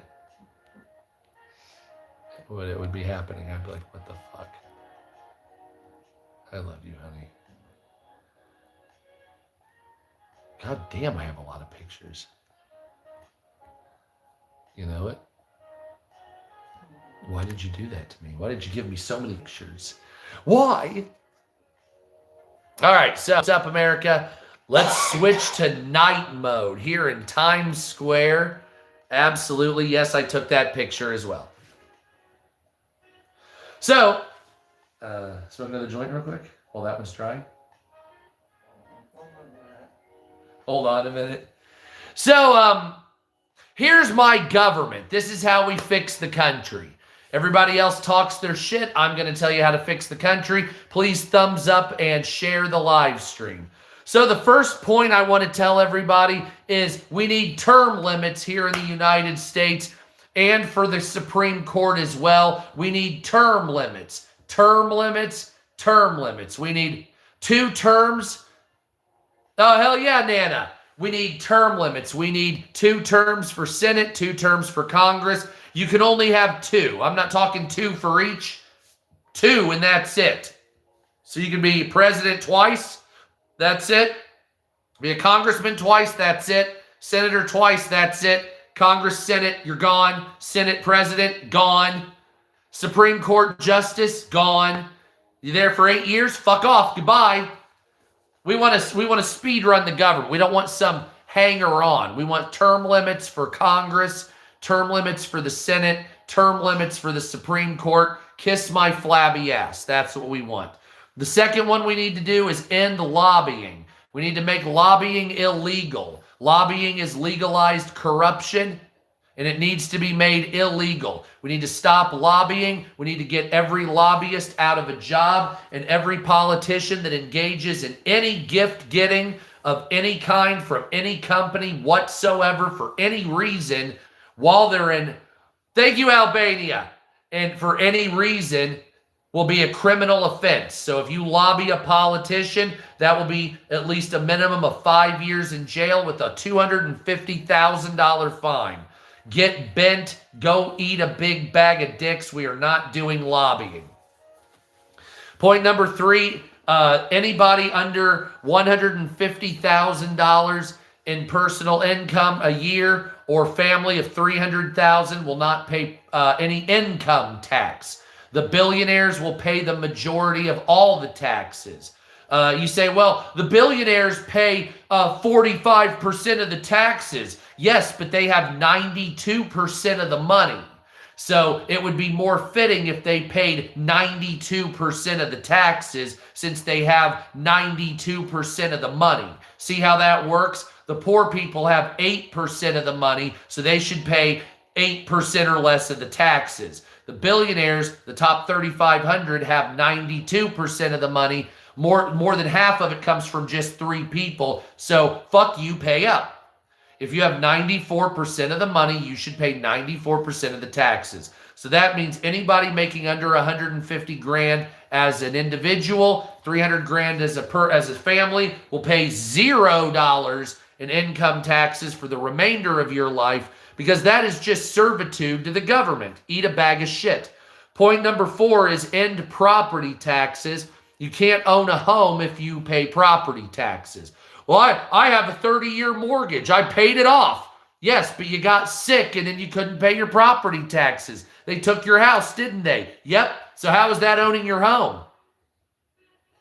That's illegal as hell. So no property taxes. Sorry, but you can't keep doing that to people. That's going to be illegal. That should be illegal. The next point, point number 5, no tax on food. There are some states that still put tax on food. They put tax on sugary food, sugary drinks. Thank you, Nana. Hell yes. Thank you, MVP. Or any type of food. I know Tennessee does a little bit. No tax on food. It needs to be going away immediately. That's ridiculous. Now, if it's prepared food, that's different. So if it's fast food, if it's prepared food at the grocery store, like chicken, hot food, that's a different story. But any other stuff, fuck you, no tax on food. Point number 6, the next one, health insurance companies would need to accept 90% or basically anything not cosmetic that's the doctor's recommendation. So if you have a health insurance company and they say, and the doctor says you need bypass surgery, and the health insurance company says, well, no, let's give them beets to eat, and we're not covering that. Well, you're going to cover it because it's not cosmetic. So you're going to cover that. And if you don't, you're going to be fined into absolute oblivion. I guarantee you're going to be lowering prices at some point too, because it's going to be conducive to do so. Because we're not going to do the write-offs and the fucking upchargings and the profit, non-profit hospital bull crap. Yeah, I know what you do and you shuck them up. I'm well aware, okay? We're not doing that. The medical professionals need to be treated better. The administrative staff don't need as much, okay? Frankly speaking, marketing needs to be taken out of medicine, all right? And I have another plan on that. You need to make pharmaceutical ads on television illegal. The reason you're not having big booms in health, like longevity and becoming cured and stuff like that, is because the health insurance companies, the hospitals, and the drug companies want marketing. They do marketing. They spend a lot of money making profit. And so, for instance, you'll have a health insurer, a pharmaceutical company that'll spend $3 or $4 billion on selling their shit, marketing, and they'll spend $1.5 billion on research and development. So they're spending double or more on selling the product than they are making a drug that'll cure you. So it's backwards. You're supposed to spend more money on the research and development and less on marketing, but they're addicted to greed and profit and kissing the fat ass of the dollar. So until you de-incentivize that, it's not going to stop it. So you need to de-incentivize that. Number 7, you need to get rid of monopolies. Hold on a second. Nationwide. I have a better image. I only had 100 something today. You know what? I'm upset. Now hold on, there you go. And so the monopolies, so if you're proven to be a monopoly, what's wrong? Oh. Then you get to be taken out. Your company will be broken up by force. This has to happen. You have BlackRock doing the things with private equity. Some of this needs to not be allowed.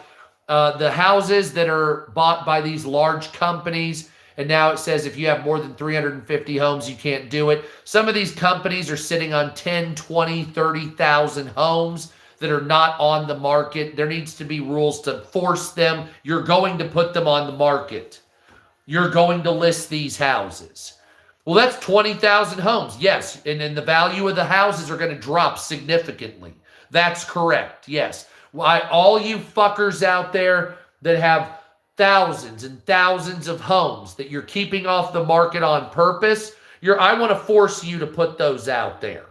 At this point, it's not going to be up to you. I don't care anymore if it's totalitarian. You're ruining everything we've tried to do, everything that the country was founded on. You need to be taken to the cleaners, held accountable. If you have 20,000 homes and you're not putting them on the market, we're going to by law force you to put them on there. And you're going to watch those prices drop. And if you don't like it, you can kiss my ass. That you're lucky you are not facing criminal charges to go to jail for that. Uphold the First Amendment. Obviously, we've talked about that. They've already talked about the Charlie Kirk Act and all that shit. The Second Bill of Rights. We've talked about the Second Bill of Rights. That's a new economic Bill of Rights that I want to see put into the United States. That's the right to a good job, the right to no monopolies or no monopoly competition, the right to earn enough money on your products to have a good life, basically, the right to food, clothing, and recreation, the right to education at a cheap level, the right to health care and medicine at a cheap level, the right to a home if you're a family, in particular, the right to have a house somehow, and the right to not dealing with economic fears of old age and disability, basically. So that's the Second Bill of Rights. You can go look up the Second Bill of Rights on Google. It's there. It was created under Franklin Roosevelt. Next point, if you're an American company, you have to hire 70% American labor, or you have to register as a foreign entity. So if you're Apple and your labor force is 75% Chinese, then you will be forced to register as a Chinese company and pay tariffs. Otherwise, you have to hire 70% American labor. Otherwise, fuck you. Because you're operating as a company in the United States based out of San Francisco, and you get the benefits of being an American company, tax breaks and all this, but then you hire 75% Chinese labor. So you're not actually being a good steward of the United States. You're taking the benefits that would have gone to Americans, and you're pocketing the benefits, and you're paying the Chinese labor almost nothing. So you're either going to hire Americans or you will be registering as a Chinese company. Oh, wait a minute, we're not a Chinese company. Well, you better register with China then. Because you're not going to be registered here, fuckface. So I hope Xi Jinping allows you in. Oh, he's not going to? Oh, well then you better hire Americans. I bet you're going to be bringing your factories back so fast your head will fucking spin, won't it? That's how you get these dumbasses to do this. You say, well, we made a law. If you don't hire enough American people, you're not an American entity. So that's what it is. And you'll be paying tariffs now.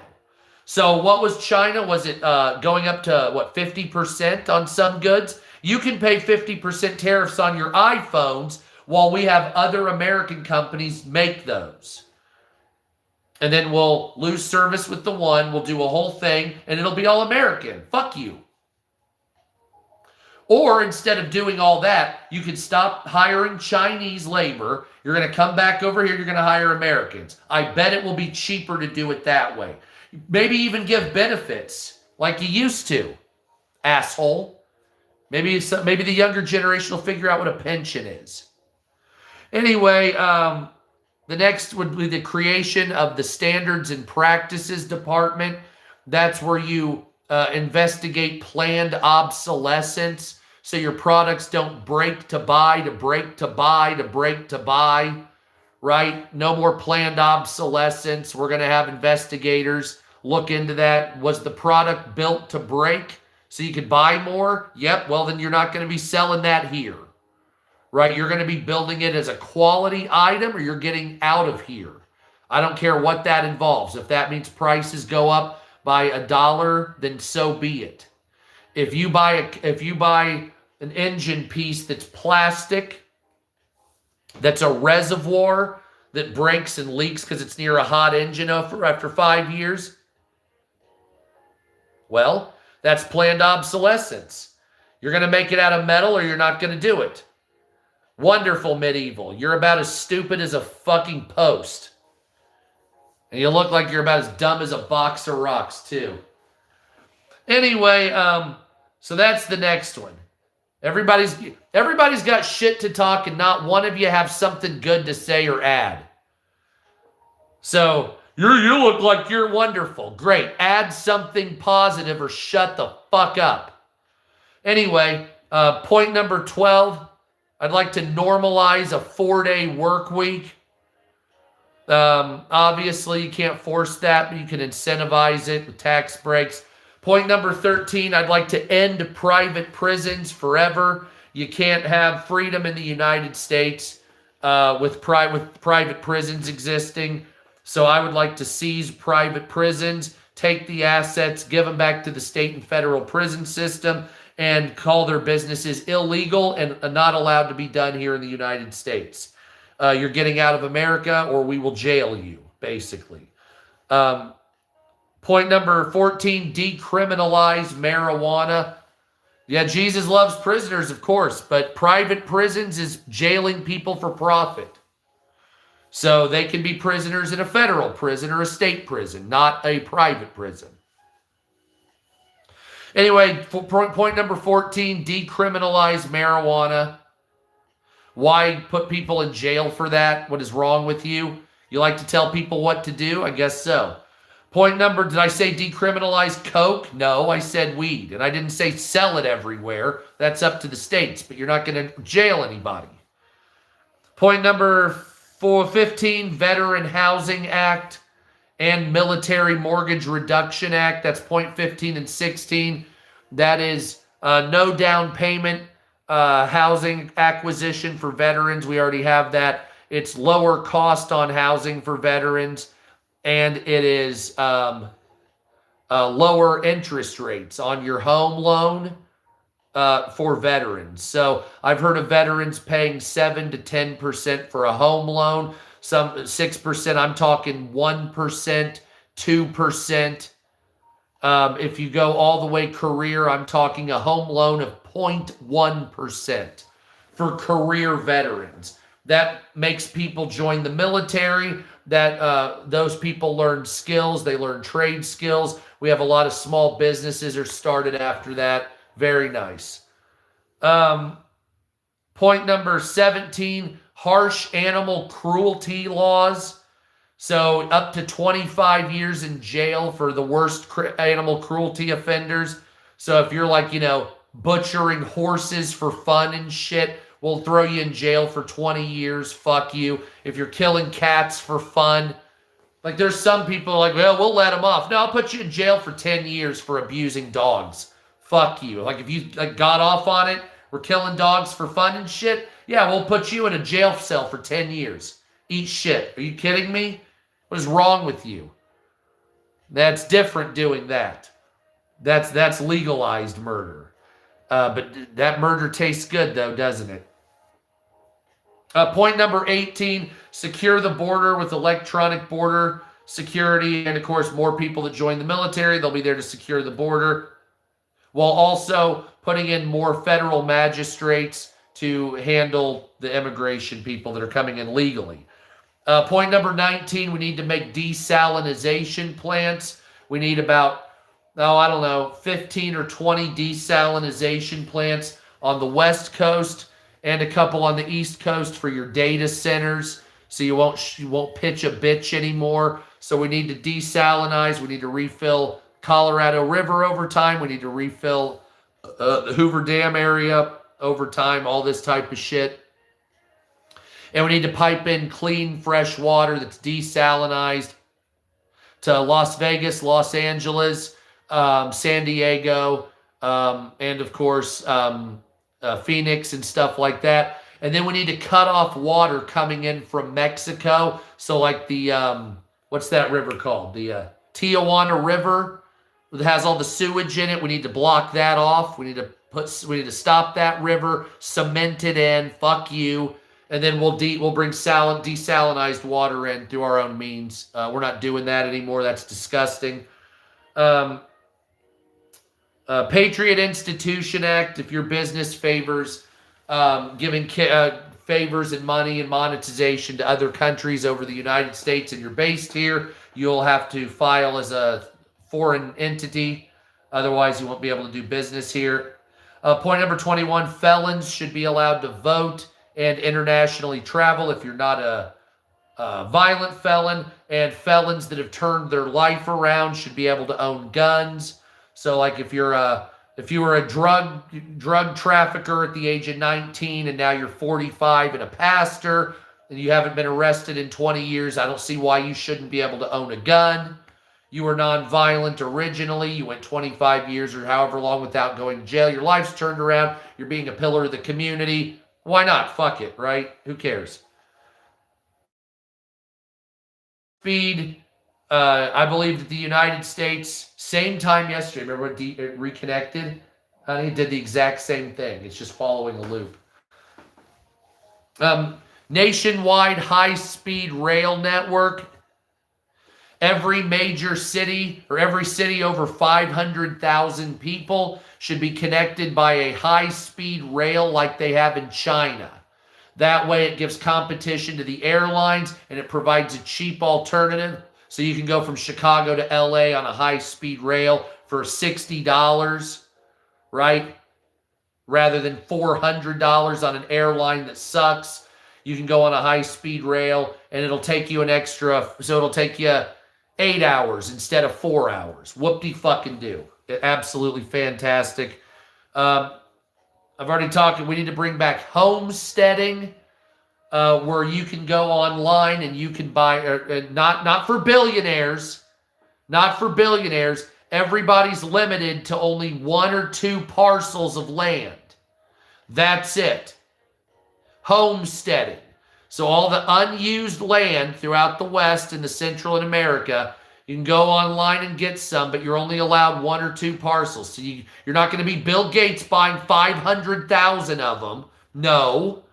This is going to be fair for the people. We're also going to use some of that land for the Indigenous Property Restoration Act, which is giving the land back to the indigenous tribes. This will be land that is unused, unincorporated land that will never be used in 1,000 years. Sorry, we can't dig up Manhattan and give it back to native tribes. That's just where we're at. Los Angeles we're not going to give that back to a native population.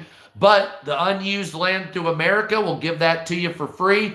And we'll make big reservations. And we can make brand new cities there ran by native tribes. The mayor will be native. The governors of the area will be native. It'll be fantastic. We'll have giant cities coming about. I love it. You love it. The American people love it.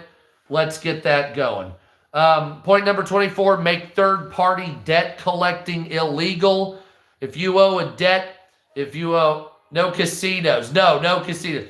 If you owe money to Chase Bank and you don't pay it, we're not going to do that. Selling the debt to a third party who then buys it for $10, sues you for $5,000, then they get $5,000. No. Visa can sue you. Third-party debt collecting should be illegal.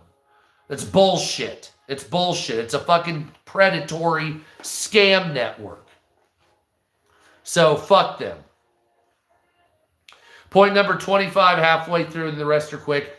Infrastructure Evolution Act. That's not, we're going to build the infrastructure, but we're also going to evolve the infrastructure. I'm talking photoreactive lighting in the pavement. So the pavement will glow a blue color at night. So you have extra light for safety. I'm talking rebuilding the infrastructure, like the power infrastructure, making it better, taking our piping systems, getting rid of old pipes, turning them into copper pipes. Yes, copper pipes, because the bacteria won't stay on copper. So all your drinking pipes would be copper, right? It'd be expensive as fuck, but it would be amazing. Once it's all done, you wouldn't have bacteria build up. It would be fantastic. And then other things like that, Roman photoreactive concrete that glows in the night. Some areas, maybe in mountains and maybe in certain cold areas, having heated roads, shit like that. Electrical infrastructure upgraded, plumbing, wastewater treatment facilities upgraded, drinking water, any of that upgraded so it's clean, safe. No fluoride in the water. That's another point. We remove fluoride. Any of the supplemental fluoride that's added to the water, we're going to remove all that. Fuck you. That's unnecessary. What about your teeth? Don't even get me started on that stupid bullshit argument. That's nonsense. Fuck your fluoride in the water. Anyway, credit card interest rate capped 10%. That's the highest you can do. We're going to make a national usury law.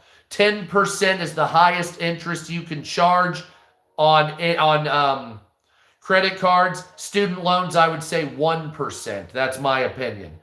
I would like to redistrict the United States without the influence of illegal aliens. I think that would be a fantastic point. The next point, politicians would have to stick to the Constitution, to the letter of the law, or they could face criminal charges and hefty fines for going against the Constitution. And I know it's ceremonial. You know, it'd be hard to prove, but we'll do that. Government stock trading illegal. If you're in the government, if you're an elected official, it would be illegal to buy, sell, or trade stock of any kind. So you can own stock before, you can buy and trade it after, but while you're in government, it would be illegal to buy, sell, or trade stock of any kind. It would be a criminal offense.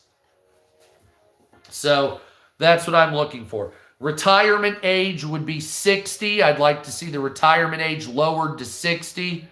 I would also like to go after companies that hired illegal aliens and hold their HR managers and their company heads accountable and bring them before Congress, or even face criminal charges for hiring illegal aliens. It is illegal to hire illegal aliens in large groups, by the way. I think it's 10 or more. A lot of these companies did. You can go look up that law. Just Google it. Google law that makes it illegal to hire illegal aliens, and it'll bring up the law. And so we would go after those people. I bet you won't be doing that anymore.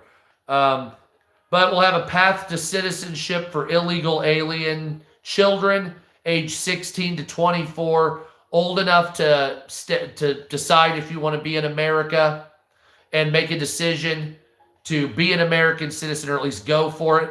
If you're before 16, you get kicked out with your parents. And if you're above 24, you waited too long. Sorry, you were an adult. Do better.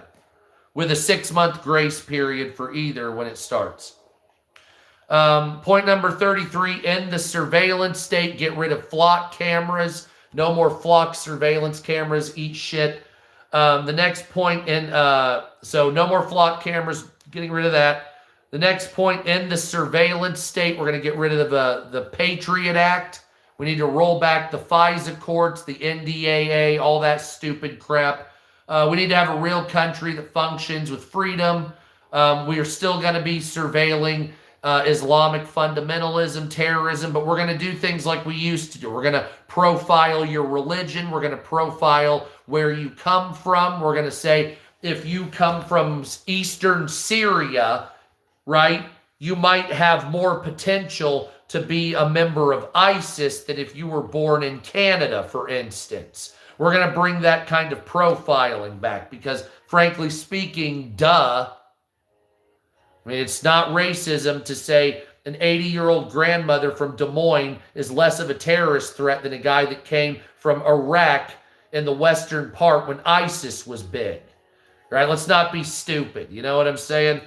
The next point, end Citizens United. That allows companies to give as much money to politicians as they want. Fuck that. We're going to end Citizens United. It also means companies have human rights. They don't, so goodbye. Next point, clean the air or clean the water and the land. Getting rid of Superfund sites. Also getting rid of the Great Pacific Garbage Patch. Using trawlers to bring the plastic out and get rid of that. Maybe 15 or 20 container ships working at a time to get rid of the plastic out of the ocean. Point number 38, make weather modification illegal except in cloud seeding and shit like that. But no big bullshit. We're not doing that. We're not spraying the skies. Fuck you. Next point, common sense abortion. You can have an abortion up to 30 to 60 days, depending on what is agreed on. Or an abortion if incest, rape, or if the mom is going to die. So you shouldn't have to rape or you shouldn't have to raise an incest or a rape baby. So if someone rapes you, you can get an abortion. If you have incest, get an abortion. If you you shouldn't have to deal with that. If the mom's going to die, get an abortion, duh. And then the over-the-counter or the morning after pill, if you fuck a big, fat, ugly guy and you don't want to have a baby with him, then you can go out and get the pill and get that taken care of. Other than that, if it's after 60 days and you can't make a decision, you're a dumb fuck. Probably should have more brains than that. The next point, instead of the government bailing out big business, the government should bail out small business. So all the money that went to bail out giant corporations that are too big to fail, we're not going to do that anymore. We're going to bail out small business, and that's it. Big business, you can figure it out yourself. If you don't like it, go bankrupt. Get ratioed. Go fuck yourself. Next point, school security force, National School Security Force, retired police officers and veterans. We would hire them to be at the schools to stop school shootings armed. And so there's 130,000 educational facilities. You need 400,000 to 500,000 men to guard all the schools nationwide. There's 8 million veterans under 55. And if you add police officers that are retired, it's approximately 9 to 10 million men.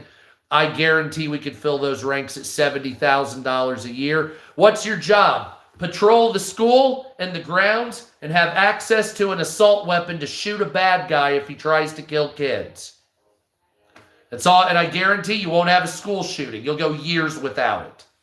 You'll go years without it, unless it's the guy shooting the bad guy.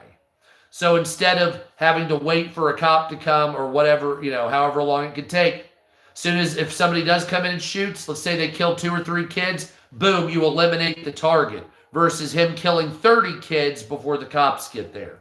So even it's a tragedy, it's a much reduced tragedy. The next point, point 42, the Digital Bill of Rights. That's a right to repair, right for to have your own rights. Anonymity is guaranteed, these types of things, if you desire. No more pharmaceutical ads on television. We talked about that.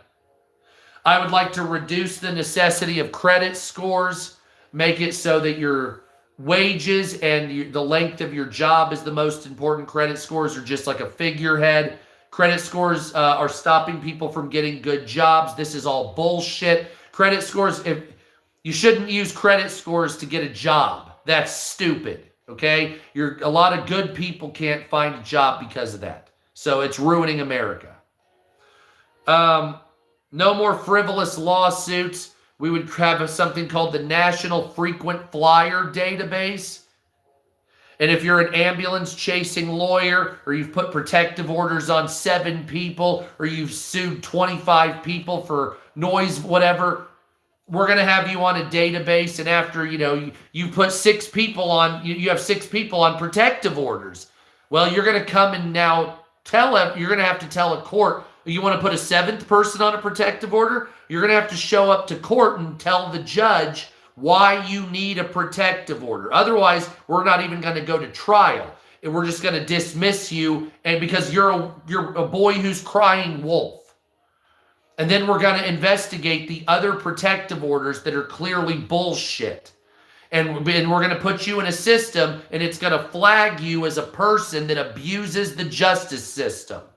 And there's a lot of people that do that. That's why our law system costs so much. So if we get the abusers out of the justice system that are the frivolous lawsuit assholes, then we can have a better country.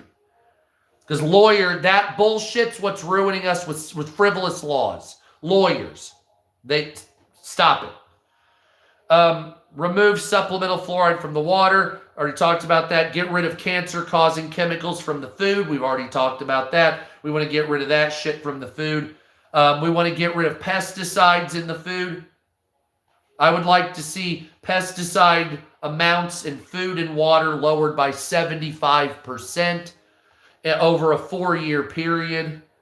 Common sense copyright laws. If you've ever been on YouTube and tried to make any content, you know what false copyright horse shit is. Fair use doesn't exist, even though they say it does. So common sense copyright laws.